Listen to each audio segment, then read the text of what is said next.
की शुरुआत इस वक्त एक बड़ी खबर के साथ कर रहे हैं और बड़ी खबर सूरजपुर से है, जहां 10वीं और 12वीं के प्रैक्टिकल एग्जाम में खुलेआम नकल करने की तस्वीरें सामने आई हैं। एनडीटीवी के कैमरे में नकल करते हुए छात्रों का वीडियो कैद हुआ है। परीक्षा ड्यूटी में तैनात टीचर ही नकल करा रहे थे। सूरजपुर के बड़सरा हायर सेकेंडरी स्कूल का मामला बताया जा रहा है।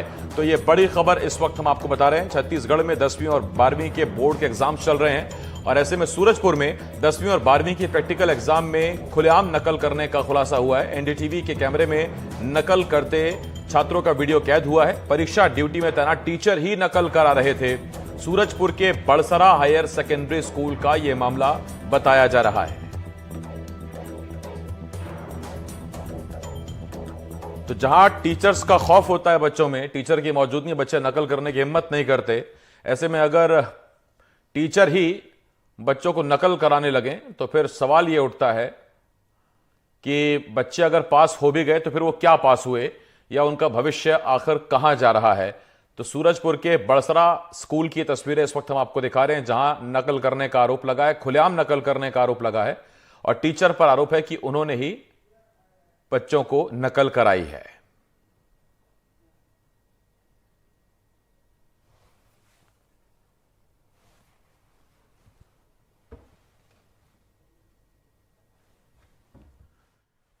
छत्तीसगढ़ में 10वीं और 12वीं के बोर्ड एग्जाम चल रहे हैं। प्रैक्टिकल चल रहा था और उसी दौरान एग्जाम में खुलेआम नकल करने की तस्वीरें कैमरे में कैद हुई हैं। एनडीटीवी के कैमरे में नकल करते छात्रों का वीडियो कैद हुआ है। परीक्षा ड्यूटी में तैनात टीचर ही नकल करा रहे थे, यह आरोप उन पर है। सूरजपुर के बड़सरा हायर सेकेंडरी स्कूल का यह मामला है।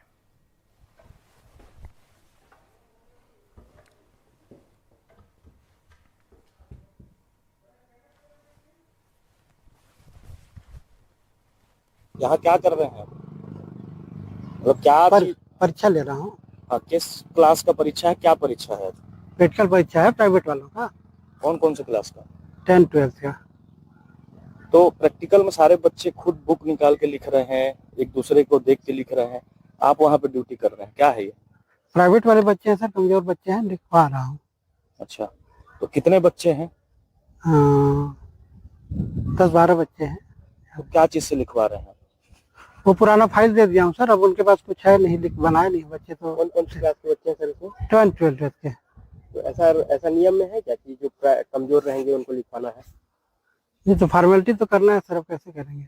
नहीं, नियम क्या कहता है? ऐसे प्रैक्टिकल आपको लिखवाने का कहता है क्या नियम? जी सर, ऐसा नहीं है, लेकिन अब क्या करेंगे। इन बच्चों से आप पैसे भी लिए हैं क्या? नहीं लिया सर। पहले एक बार शिकायत आ चुकी है आपकी कि 30 रुपए लेके आप वो दे रखा है। नहीं सर, वो नहीं लिया हूँ सर। 30 रुपए लेके प्रवेश पत्र दिए थे ना आप? नहीं बोले थे। नहीं लिया हूँ सर। ये जानकारी अभी आप ही लोग के माध्यम से हम लोग को प्राप्त हुई है, आप लोग के फोन के माध्यम से। और जैसे ही ये मामला हमारे संज्ञान में आया, मैंने तत्काल वहाँ केंद्राध्यक्ष से बात किया और मैं खुद कल उस केंद्र में परीक्षा के दौरान जाऊंगा और इस मामले की पूरी जांच करके और आगे कार्रवाई की जाएगी। टीचर इसमें खुद इस चीज को कबूलते दिख रहे हैं कि हाँ हम नकल करा रहे हैं, बच्चों को पास करा रहे हैं, तो इसको आप कितना सही मानते हैं? ये जो टीचर का वो बयान आया है, उस बयान को जाकर सूक्ष्मता से हम लोग देखेंगे और उसके आधार पे उसका बयान लेकर और जो भी वस्तु स्थिति वहां पर होगी उसके आधार पर हम आगे कार्रवाई करेंगे। इस तरह की कार्रवाई होगी सर? इस पे जाके हम जांच करेंगे, बच्चों से बयान लेंगे और देखेंगे कि वास्तव में अगर शिक्षक के द्वारा ऐसा किया जा रहा था तो गलत है और कार्रवाई के लिए हम उच्च कार्यालय को लिखेंगे। इमाम हसन मेरे सहयोगी इस वक्त इस बड़ी खबर पर हमारे साथ जुड़ रहे हैं। इमाम, जिन टीचर्स पर नकल रोकने की जिम्मेदारी है, अगर वही नकल कराने लगे तो फिर ये बच्चे आगे कैसे बढ़ेंगे? बोर्ड परीक्षाओं के लिहाज से एक बड़ी खबर देखने को मिली है, जहां सूरजपुर के भैयाथान विकास अंतर्गत एक बड़सरा हायर सेकेंडरी स्कूल है, जहां पर नकल की बातें सामने आई थी। जहां हम पहुंचे तो ये सच भी दिखाई दिया और एनडीटीवी के कैमरे में नकल करते बच्चे वहां पर पाए गए। और सबसे बड़ी बात जो ये थी कि खुद टीचर वहां पर नकल करा रहे थे, क्लासरूम में टीचर भी मौजूद थे और उनके द्वारा ही ये नकल कराई जा रही थी। और जब हमारे कैमरे में ये सब चीजें कैद हो गई, टीचर से हमने जब ये पूछा तो टीचर ने ये कहा कि बच्चे कमजोर हैं, इसलिए उनको नकल कराया जा रहा है ताकि वो पास हो सके। और ये सिर्फ परीक्षा जो है सिर्फ एक फॉर्मेलिटी है, ऐसे उनके द्वारा ये कहा गया। नहीं तो इमाम, अगर बच्चे कमजोर हैं तो उनको पढ़ाई लिखाई में मेहनत करनी चाहिए ना, या चीटिंग कराने में? जी, हमने वही उनसे पूछा कि पढ़ाई नहीं होती क्या, तो बोले कि नहीं पढ़ाई होती है, लेकिन ये जो परीक्षा है ये फॉर्मेलिटी है बस। हालांकि जो डीओ है यहाँ के, वो उन्होंने जब शुरू हुई थी बोर्ड एग्जाम, तब उन्होंने जिला प्रशासन की ओर से और शिक्षा विभाग की ओर से 3 उड़न दस्ता की टीमें भी गठन की थी जो इस तरह के नकल को रोक सकेगी। लेकिन जब इस तरह की तस्वीर आ रही है तो उस जो टीम बनाई गई है उन पर भी सवालिया निशान लगते हैं। इमाम, बहुत शुक्रिया इस तमाम जानकारी के लिए। इमाम हसन मेरे सहयोगी सूरजपुर से इस वक्त इस बड़ी खबर पर जानकारी दे रहे थे। तो जिन टीचर्स पर जिम्मेदारी है नकल को रोकने की, बच्चों को आगे पढ़ाने की, वो खुद कह रहे हैं कि ये तो परीक्षा बस फॉर्मेलिटी है, और अगर टीचर्स ये बात कहते हैं तो फिर शिक्षा विभाग को भी इस फॉर्मेलिटी की जरूरत क्या है। अगर टीचर्स ये बात कहते हैं कि ये परीक्षाएं तो फॉर्मेलिटी हैं और बच्चे कमजोर हैं। आगे बढ़ते हैं। देवास में महापौर की जन सुनवाई में एक महिला ने अपने ऊपर पेट्रोल डाल लिया, लेकिन मौके पर मौजूद लोगों ने कड़ी मशक्कत के बाद महिला से पेट्रोल ले लिया और एक बड़ी अनहोनी होने से बच गई। दरअसल नगर निगम में लगने वाली महापौर जन सुनवाई में कुछ महिलाएं अपनी शिकायत लेकर पहुंची थीं। महापौर गीता अग्रवाल के सामने अपनी पीड़ा व्यक्त करते हुए एक लिखित शिकायत की। महिलाओं का आरोप है कि उन्होंने नगर निगम में काम किया था, लेकिन उन्हें पिछले 6 महीने से वेतन नहीं मिला है, जिसकी वजह से घर चलाना मुश्किल हो गया है। बच्चों को फीस नहीं भर पाने से स्कूल में उन्हें एग्जाम में बैठने नहीं दिया जा रहा।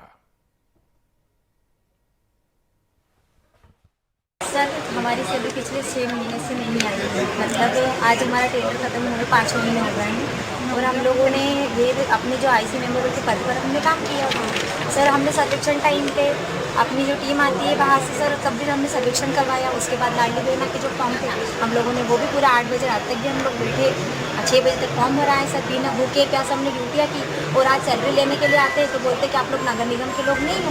नगर कितने माह की सैलरी बाकी है आपकी? सर 6 महीने। क्या बोलते हैं यहाँ के अधिकारी? अभी अधिकारी जैसे कि हम लोग पहले आए थे कमिश्नर सर के पास सर, तो उन्होंने कहा था कि आप लोग बोले नगर निगम के नहीं हो, आपके सीनियर लोगों से बात कराइए। सीनियर लोग गए तो उनको ये बोले कि ब्लैक लिस्ट कर दीजिए।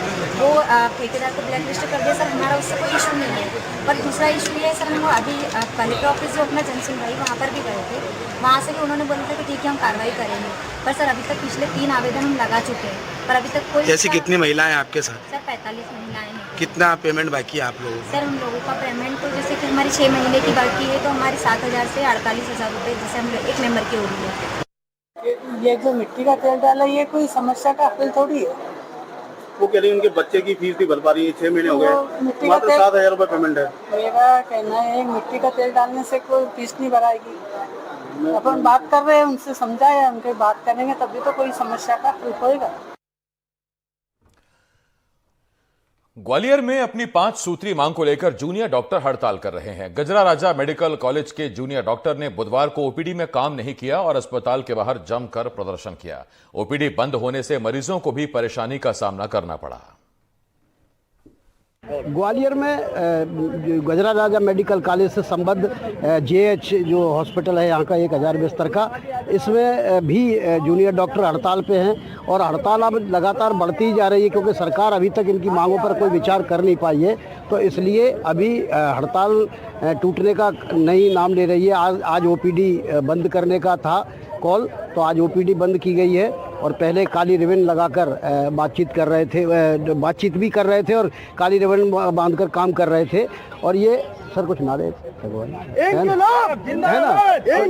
आज यहाँ प्रदर्शन भी कर रहे हैं, ये अभी प्रदर्शन भी कर रहे हैं। अब हम समझते हैं कि हम इन्हीं से बात करते हैं। डॉक्टर साहब से, क्या नाम है डॉक्टर साहब? मैं डॉक्टर नारायण हरी शर्मा जी, जेडी और आरडीए का अध्यक्ष हूँ ग्वालियर का जी। हम पिछले 1 सप्ताह से चरणबद्ध तरीके से शांतिपूर्वक ढंग से काली पट्टी बांध के अपना कार्य कर रहे थे और हम ये चाहते हैं कि स्ट्राइक हमारी मंशा नहीं है, मरीजों का आहित हम कतई नहीं चाहते। इसलिए हम संकेत दे रहे थे शासन को कि हमारी मांगे मान ले, हम नहीं चाहते स्ट्राइक करना है। लेकिन अभी तक भी, आज दिनांक तक भी शासन ने हमारी कोई मांग नहीं मांगी है, जिसके लिए हमको मजबूरी बस आज हमें सांकेतिक तौर पर हमने सिर्फ 2 घंटे के लिए आज हमने यहाँ पे इकट्ठे हुए ओपीडी बंद की थी, इमरजेंसी सर्विसेज हमने जारी रखी हैं। अगर आज शाम तक भी कोई शासन की तरफ से नहीं आता है एक संतोषजनक जवाब नहीं आता है तो फिर कल हम लोग पूरे मध्य प्रदेश में रूटीन सर्विसेज करने में अक्षम होंगे। असहयोग आंदोलन रहेगा हमारा। सर ये बताइए कि जो रूटीन सर्विसेज जो चालू बंद करेंगे तो उससे जो नागरिकों को दिक्कत होगी, पेशेंट्स को नहीं, हम तो देखो सुनो, हम चाहते ही नहीं है कि हमारी जनता या पेशेंट हमारे परेशान हो, लेकिन डॉक्टरों को ये 3 साल से परेशान किया जा रहा है। ना तो उनका स्टाइपेंड बढ़ाया जा रहा है, ना कुछ किया जा रहा है, ना उनको मूलभूत सुविधाएं दी जा रही हैं। तो उस चक्कर में हमें मजबूरन जो गवर्नमेंट का ऑर्डर है 7% 8% बढ़ाने का, वो अभी तो इम्प्लीमेंट नहीं किया है। इसके चक्कर में आज भी हमारा एक प्रतिनिधिमंडल सागर में सीएम साहब से मीटिंग कर रहा है। आज मांगे रखी गई हैं और जहाँ तक हमें पूरा विश्वास भी है कि हमारी मांगे मान ली जाएंगी और हम जनता मरीज के हित में ही काम करेंगे। तो डॉक्टर साहब क्या मांगे क्या है? मांगे हमारी है कि हमारा जो है सबसे इम्पोर्टेंट पॉइंट है कि हमारा हेल्थ इंश्योरेंस कराया जाए। अगर हम यहाँ लगातार 3 साल सर्विस देते हैं, जो हमारी डिग्री का पीरियड होता है, उसमें अगर हम आईसीयू में जो जनरल वार्ड में, ट्रॉमा में, जहाँ भी हम जिस सेंटर में हम काम करते रहते हैं, उस दौरान हमें अगर कोई भी बीमारी हो जाती है तो उसका इलाज हमें अपने पैसों से ही कराना पड़ता है, जो कि हमें जीविका के लिए मिलते हैं। ऐसी स्थिति में हमें मजबूर होना पड़ता है कि हम अपनी जीविका चलाएं या हम अपना हेल्थ के लिए अपना पैसा खर्च करें।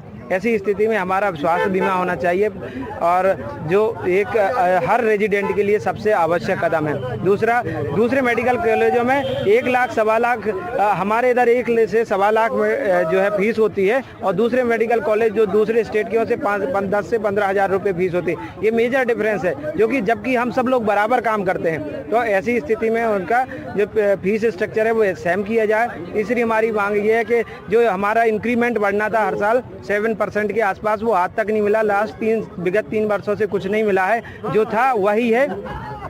तो हमारा ये मांग है कि वो हमारा इंक्रीमेंट हमें दिया जाए, साथ में हमारी जो है स्टाइपेंड को 1 लाख कर दिया जाए। और जो अदर स्टेट में ये जो अदर स्टेटों में और हमारे स्टेट में ये अंतर है कि सबसे इम्पोर्टेंट पॉइंट जो आज तक की मेन मूलभूत समस्याएं हैं वो ये है कि अपने इधर की जो गवर्नमेंट है वो समय पर स्टाइपेंड प्रोवाइड नहीं करती है। 3-3 4-4 महीने से अभी लोगों का स्टाइपेंड नहीं मिला है। हमारी सरकार से मांग है कि हमारा स्टाइपेंड दिलाया जाए और लोगों को अपने जो है काम पर कार्यरत करने के लिए मजबूर ना किया जाए। तो डॉक्टर लोग हड़ताल पे हैं और ये कह रहे हैं कि अगर आज रात शाम तक उनकी मांगे पूरी नहीं हुई तो कल से वो जो है बाकी रूटीन सर्विसेज भी बंद करेंगे। और निश्चित तौर पर अगर रूटीन सर्विसेज बंद होती हैं तो इसका खामियाजा पेशेंट्स को ही भुगतना पड़ता है, आम जन को ही भुगतना पड़ता है। अब ये उन्होंने गेंद सरकार के पाले में डाल दी है कि वो क्या डिसीजन लेती है। ग्वालियर से एनडीटीवी के लिए देवश्री माली। इस वक्त एक बड़ी खबर है, जवानों ने 6 नक्सलियों को गिरफ्तार किया है। नक्सलियों के पास से AK-47 समेत कारतूस बरामद किए गए। कर्मा गांव में मजदूर बनकर नक्सली रह रहे थे। खबर जशपुर से है, जहां नक्सलियों की गिरफ्तारी को लेकर सरगुजा आईजी ने प्रेस कॉन्फ्रेंस कर जानकारी दी है। आपको बता दें कि 3 नक्सली समेत 6 लोगों की गिरफ्तारी हुई है, जिसमें एक झारखंड जन मुक्ति परिषद का एरिया कमांडर भी है। 2 नक्सली और उनके 3 सहयोगी समेत 6 लोग गिरफ्तार किए गए हैं। आरोपियों से AK-47 समेत विस्फोटक सामग्री बरामद हुई है।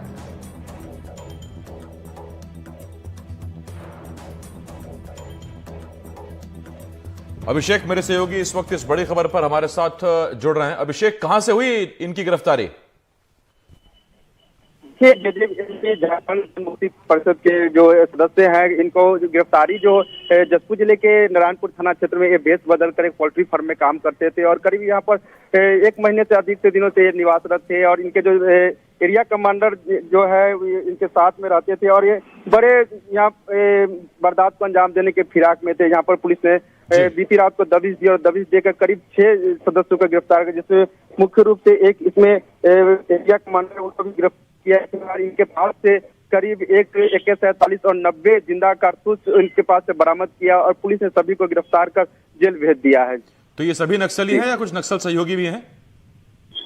जी, इसमें एक एरिया कमांडर, सभी इसमें नक्सली से जुड़े हैं और इसमें से जो 5 जो आरोपी है वो सदस्य हैं और एक इसका एरिया कमांडर जो सभी मूलतः झारखंड निवासी है। इसमें से एक जो आरोपी वो उड़ीसा क्षेत्र के रहने वाले बताए जा रहे हैं। बीते 1 महीने से ये इस पूरा क्षेत्र में अपने सरगना को फैलाने के उद्देश्य से रह रहे थे। फिलहाल इस सभी की गिरफ्तारी हुई, जिसमें जो यहाँ के आईजी है अंकित गर्ग जो इन्हें पूरे के मामले को खुलासा किया है और उनके पास से जब्त भी किया है। जी जी, क्या क्या बरामदगी हुई है? बरामदगी में AK-47 है और उसमें से जिंदा कारतूस 90 जिंदा कारतूस है और उसमें से इनकी जो नक्सली संगठन की जो वर्दियां होती है वो भी बरामद किया है। फिलहाल अभी इस मामले पे और भी पूछताछ जारी है। बहुत धन्यवाद आपका इस तमाम जानकारी के लिए।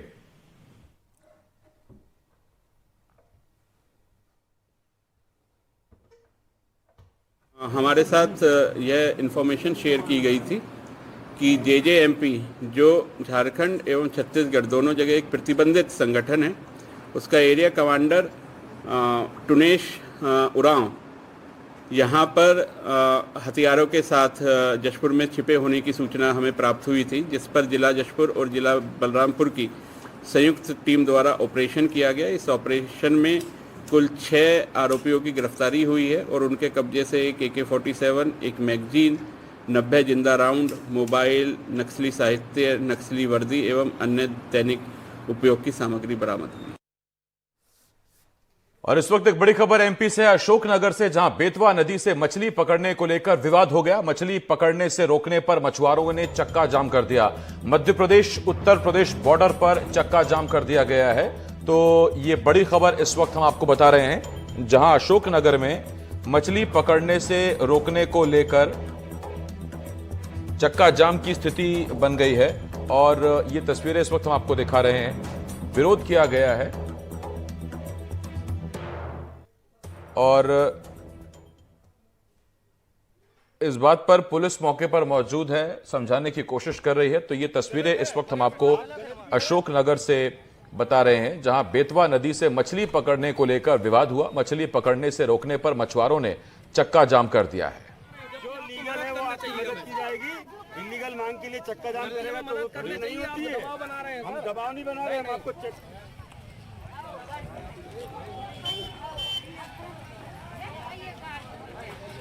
और आप इसको चैलेंज कर रहे हो। संबंधित विभाग के अधिकारी अशोकनगर में बेतवा नदी से मछली पकड़ने को लेकर विवाद हुआ है। मछली पकड़ने से रोकने पर मछुआरों ने चक्का जाम कर दिया। मध्य प्रदेश उत्तर प्रदेश बॉर्डर पर यह चक्का जाम किया गया है। चक्का जाम की खबर मिलते ही पुलिस मौके पर पहुंची और मछुआरों को समझाने की कोशिश की जा रही है। मछली पकड़ने से रोकने पर, बेतवा नदी से मछली पकड़ने से रोकने पर यह विवाद की स्थिति जन्मी है।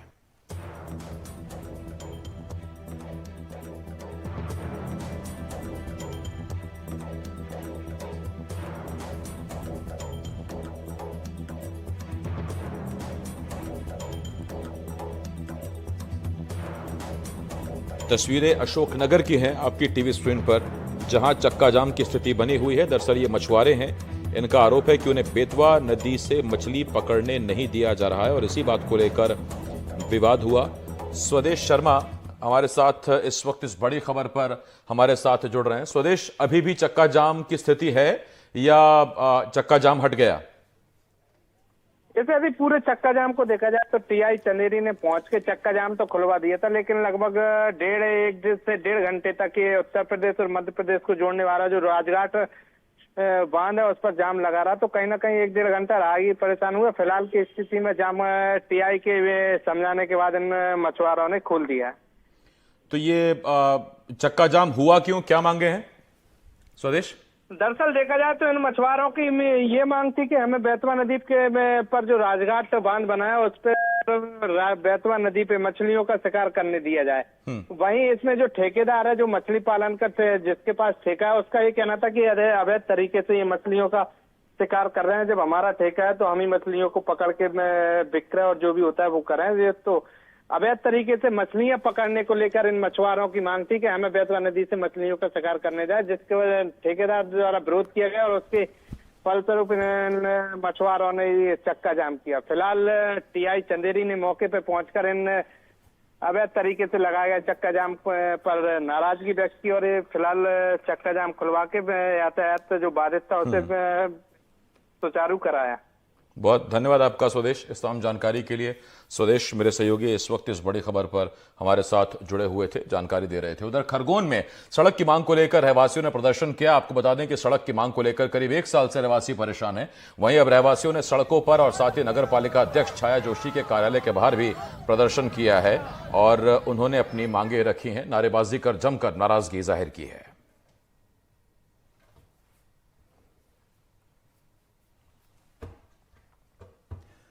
इंदौर में विधुर नगर के रहवासियों ने जिला पंजीयक कार्यालय पहुंचकर प्रदर्शन किया और अधिकारियों पर 2 लाख की रिश्वत मांगने का आरोप लगाया। रहवासियों का आरोप है कि अधिकारियों ने मकान की रजिस्ट्री के लिए 2 लाख रुपए की रिश्वत मांगी और रहवासियों ने इस बात को लेकर इनकार किया तो अधिकारियों ने रजिस्ट्री से इनकार कर दिया, जिसके बाद रहवासियों ने प्रदर्शन कर नाराजगी जाहिर की है। आज एक रजिस्ट्री कराने आए थे हम यहाँ पे विधुर नगर वार्ड 79 की।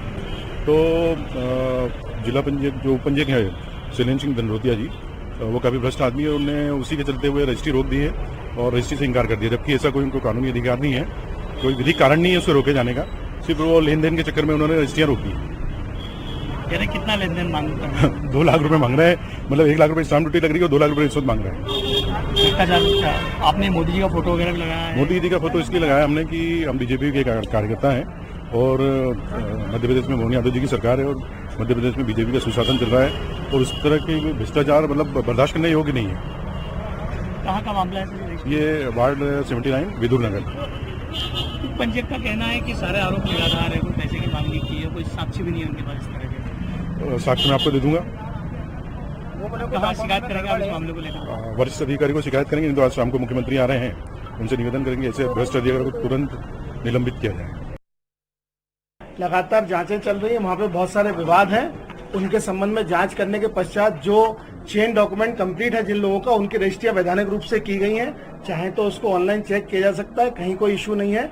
जिन लोगों के मामले में शिकायत या जिनमें आपत्तियां लगी हुई है, जिनमें कोई डुप्लीकेट रजिस्ट्री है उसका मामला है, उन्हीं रजिस्ट्रियों को जब हमने जांच करके रोका जा रहा है, इसलिए जबरदस्ती दबाव बनाने के लिए ये झूठे इल्जाम लगाए जा रहे हैं। आपने 2 लाख रुपए का बिल्कुल, अगर वो बोल रहे हैं तो गलत झूठ बोल रहे हैं। कोई भी साक्ष्य इस तरह का वो दिखा दें, मैं उसको स्वीकार करने के लिए तैयार हूँ, अगर वो साक्ष्य दिखा दें तो। सर, आप उपंजीयक अधिकारी हैं, क्या रजिस्ट्री पर रोक लगाने का आपके राइट्स? वैधानिक कार्रवाई जो भी मैंने उनको बोला है कि जो भी वैधानिक कार्रवाई होगी वो सुनिश्चित की जाएगी रजिस्ट्री के ऊपर।